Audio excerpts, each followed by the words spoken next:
Today on Starfield Essentials, your weekly Starfield news report. Second beta drops. Performance improved on low and high-end hardware. Starkiller armor and apparel. Destiny 2 armor and apparel. Apollo 11 spacesuit. Better auto hide. Colony 1 star station. Individual ship crew and ship inventory. Airlocks. And funny and cool new ships. All stories have chapter markers for easy navigation and links in the description for sourcing. My name is Richard. Let's get started. Second beta drops. On May 14th, Bethesda released another beta to Steam. This version was 1.15.215. The previous beta, from May 6th, was version 1.15.214. There are no public details about this version, other than what is posted at SteamDB. BGS must have found an issue with the 1.15.214 version released 8 days earlier. This is why they release betas for public testing. I don't think this will delay the release of this code to all users. Typically, Bethesda releases a beta to Steam, and 2 weeks later the code is published to the mainline versions for Xbox and PC.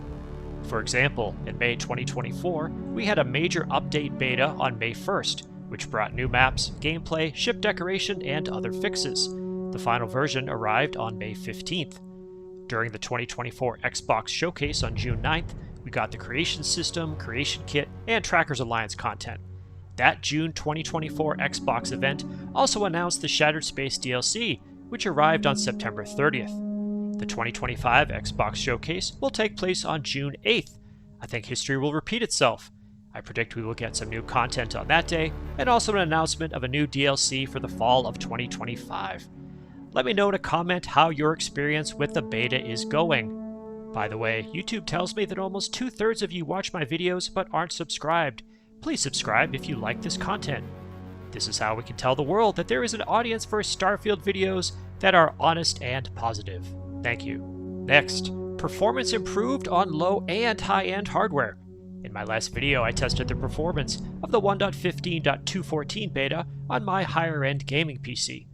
This week I tested the 1.15.215 beta on some potato hardware.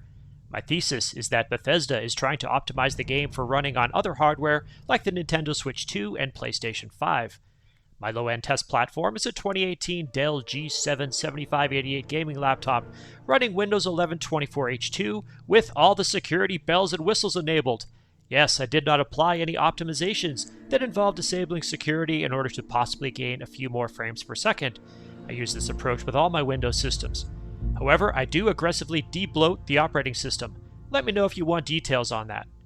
This laptop has an Intel Core i7-8750H CPU with 32 gigs of RAM, but only a GTX 1060 Max-Q GPU with 6 gigabytes of VRAM, outputting 1080p max resolution. That is under specifications. Bethesda wants an AMD Radeon RX 5700 or NVIDIA GeForce 1070 Ti with 8 gigs of VRAM. The 1060 GPU does not support DLSS, so I enabled FSR 3 with frame generation on.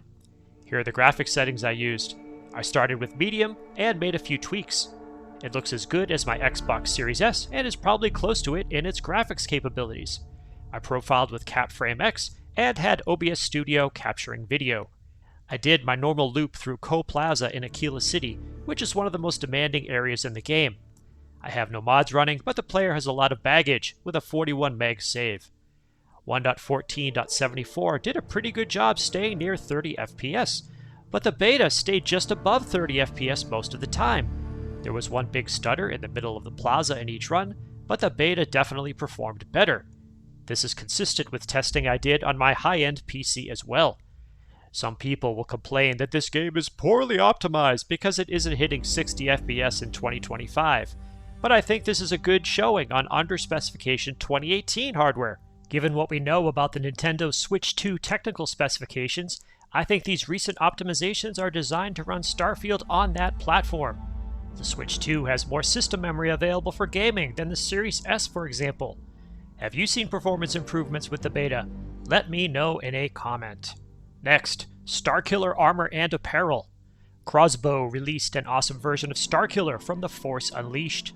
It's based on the Dark Lord Starkiller mod for Star Wars Battlefront 2 by this guy 446. Starkiller is available on Creations and Nexus Mods. As you can see in these screen captures from Xedit, the Starkiller mod provides a spacesuit space helmet combination and regular apparel that your character wears in hospitable climates. This means you can equip your character with both at the same time and look like Starkiller wherever you may be. Note, there is no backpack associated with this equipment. You will probably have to wear one when visiting inhospitable climates. If you want to spawn these using console commands, just look for items with Starkiller in the name. Let me know what you think about this in a comment. Next, Destiny 2 armor and apparel. Here's more cool gear from another game I don't play. It's 6 armor suits from Destiny 2 by Hooligan83. Destiny 2 armor is available on Nexus Mods. Like the Starkiller mod, this Destiny 2 mod provides options for spacesuits and normal clothing. For many of these options, the modder provides a clothing option with suit, helmet, cloak, and hood. Then there is a corresponding spacesuit or armor option with the SS suffix. Here's a look at the mod in Xedit. And here is what you find in-game via console command. Note that there is only a female version of the Exo Stranger suit. If you try to equip it on a male character, it will look invisible. The cloak, hood, and helmet are available for male and female characters, however. Great work, Hooligan83. Next, Apollo 11 spacesuit. Now let's get to a topic that I do understand, the American moon landings. DeShawn is back, and he's brought an Apollo 11 spacesuit design by dyasharuku to Starfield. Apollo 11 suit is available on Creations. I'm a huge fan of the early American space program. If you are too, check out this music video by Public Service Broadcasting. I watch it every July 20th to commemorate Apollo 11. I'm also a huge fan of the For All Mankind series on Apple TV. You can probably tell why I like Starfield so much. So, how did I choose to enjoy this new Apollo program spacesuit? By taking my modified Vasco on a raid against the Deimos Staryard. Oh, this is horrible. Wearing the suit reminded me a bit of the scene from the Doctor Who episode called The Impossible Astronaut. Who remembers that? These were the glory days of New Who. And by the way, look at my modified Vasco just going crazy in there. Great work, DeShawn, on bringing this model to Starfield. Next, better auto hide.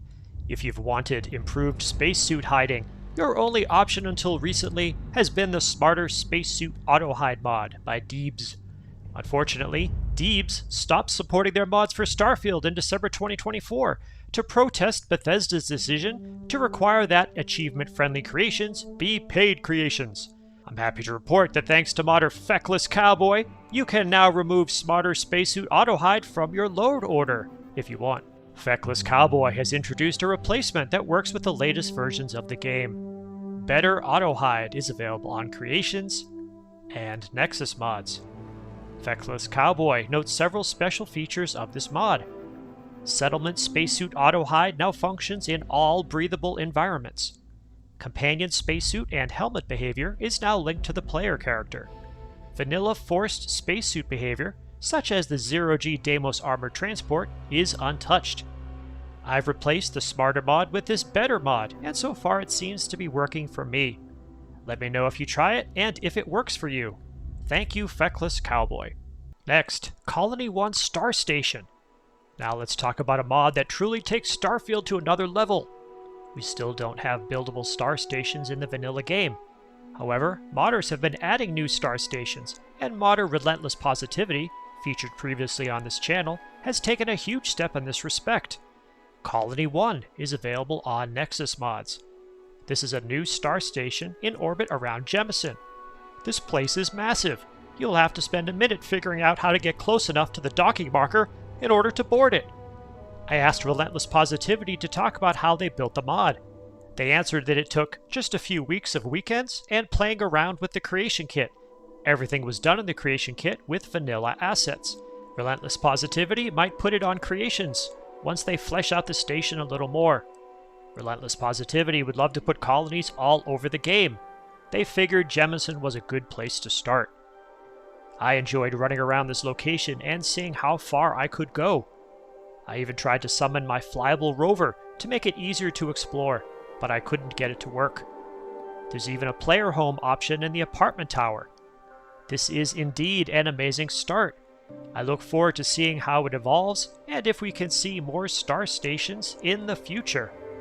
Next, individual ship crew and ship inventory. Let's stay with the space theme and talk about improvements to ship mechanics. Modder Eagle 4 has added 2 new mods that tweak how ships work. These are for the better in my opinion. Individual ship crew is on Nexus Mods, and ship inventory is on Nexus Mods. Individual ship crew allows you to assign NPCs as crew to specific ships. When you change ships, your crew stays with the assigned vessel. Ship inventory enables discrete cargo bays for each ship. When you change ships, your cargo stays with the assigned vessel. I paired these 2 mods with Fleet Commander, a paid creation by Korodic. Fleet Commander allows you to have up to 4 accompanying vessels, depending on your ship command skill. In my testing, I was able to have 2 accompanying vessels, so I assigned Andraja to one and Sarah to the other. These 3 mods work perfectly together. I love these new mechanics. If you also play with Lazy Panda's auto-looting mod, I recommend disabling the shared cargo feature before enabling the new ship inventory mod. I highly recommend using all 3 of these mods together. Great work on your 2 new mods, Eagle 4. Next, Airlocks. Staying with the ship theme, I decided to test Go Array's Airlocks mod this past week. This mod adds new mechanics to the game that permit players to leave their ship in space and encounter environmental hazards and enemies while spacewalking. ZSW Airlocks is available on Creations and Nexus Mods. This is a really fun addition to the game. There are 2 types of new ship parts that make the magic possible. First, you must add at least 1 airlock to your ship to enable spacewalking. Second, you have the option of adding 1 or more auto-firing turrets to help defend you while spacewalking. These turrets do not conflict with your ship-to-ship weaponry. Think of them as anti-personnel turrets that are only active when you are spacewalking. Inside the ship, you'll want to use your decoration menu to add a panel and a table to control how the spacewalking options operate in-game. There are a couple limitations to this system. First, if you're using it with Fleet Commander, you will not be able to spacewalk from one ship to another. Your other ships are not fully realized assets. You will just pass right through them. Second, you may find enemies spawning right outside, and they can enter your ship. This is really fun, but then you're stuck with bodies in your vessel. I was able to use the SKK Ship Management Tools mod to remove them, however. Overall, this is a great addition to the mechanics of space in Starfield. Great work, Go Array. And last, funny and cool new ships. I'd like to conclude with some funny and cool ships I noticed in the Starfield Ships subreddit. The first is by Good Cabinet 5638. Check out this thing. Look at those sunglasses. It looks so good from every angle. It's got a nose and a mouth. Behind the sunglasses, you can see those blue eyes. The ship is fully functional. It has a working docking bay so you can hook up with a star station. You can land on a planet even though it doesn't have any landing gear. You can also put it on your landing pad. Great work. Here's our second ship by P. Turner 6 called the Bayonet. P. Turner 6 has been on the channel before. Look at that creativity. Looks so cool. Looks like a flying weapon. I would love to fly that ship. Great work, P. Turner 6. Glad to have you back. Thank you to both shipbuilders for allowing me to share these images with you, my viewers. And thank you to all my subscribers. Please consider subscribing to show YouTube that you enjoy positive and honest Starfield content. Special thanks to all channel members. I hope you're enjoying our private Discord server. If you'd like to know more about membership, click the join button on the channel. There is no obligation. Anything you and YouTube gives me goes back to this channel, whether it's to buy new hard drives for capturing footage or acquiring creations to review. What have you been doing in Starfield? Your insights make this channel a place for positive and honest discussion of the game. In addition to videos, I also post to the community tab for this channel on a daily basis. If you subscribe, you will see these posts in your YouTube feed. If you made it to this part of the video, please leave a comment with the phrase, "Carrying the fire." Also, remember to ring the bell icon and select all notifications. Check out my other videos, and please tell your friends about the channel. My name is Richard. I will see you in the Starfield.